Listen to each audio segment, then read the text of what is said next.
द्वेषी मन का हल कौन कर सकता है। मानव गुरु का नाम दान दीक्षा दिशा लेकर क्या इंसान का भला हो सकता है, ये आज का सवाल है, आज की विडंबना है। हर इंसान संतों की आश्रमों में भीड़ लगाकर नामदान लेकर अपने आप को धर्मात्मा समझ रहा है कि मैं ज्ञानी हूँ, मैं धर्म के मार्ग पर हूँ। पर धर्म का मार्ग क्या? जब तक इंसान संस्कारी नहीं बनता, संस्कार घर से आरंभ होता है। घर की एकता में संस्कार का जन्म होता है। जहाँ पर घर में महाभारत युद्ध हो, वह परिवार असंस्कारी होता है, अर्थात वह किसी की बात को सह नहीं पाता। जो सह नहीं पाता वह समझ नहीं पाता। जो समझता है वह सहता प्रथम है, उसके बाद समझ आती है। इंसान की समझ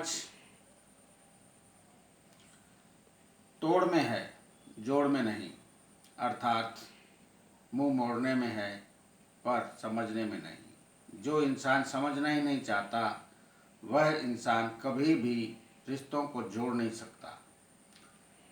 असंस्कारी का असंस्कारी कुल वंश रहेगा, अर्थात पहले दादा था, फिर पिता बना, पिता से पुत्र, पुत्र से पोता, वंश टू वंश चलता हुआ महाभारत युद्ध का अंत नहीं। ऋषियों ने कहा कुरुवंश, कुरु अर्थात कूड़ कचरे की समझ। जिस इंसान को कूड़ कचरे की समझ है और सहने की समझ नहीं, समझने की समझ नहीं, समझाने की समझ नहीं, वह इंसान कुड़ू है, अर्थात कूड़ कचरा है।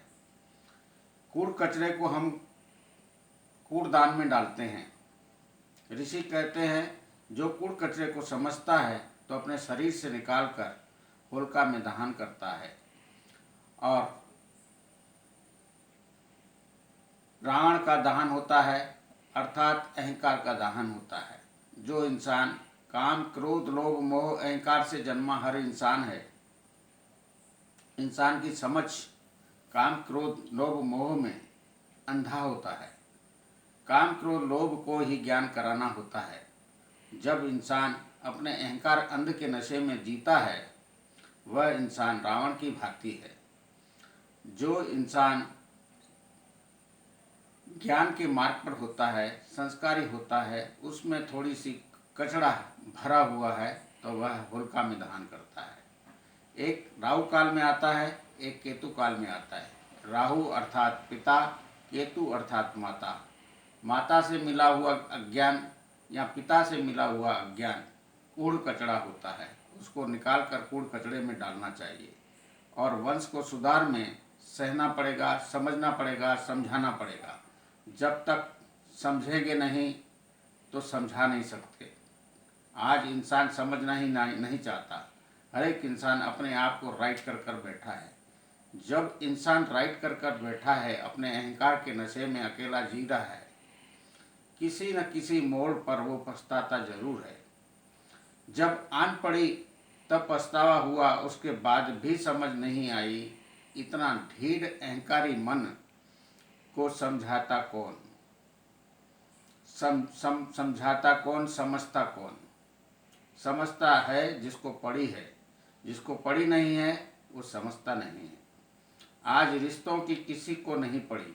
आज विडंबना यहाँ तक पहुँच चुकी है कि इंसान अपनी माता पिता से दुख पा रहा है, माता पिता संतान से दुख पा रही है। माता पिता वृद्धाश्रम के गुलाम बनने के लिए आज गागर पर खड़े हैं।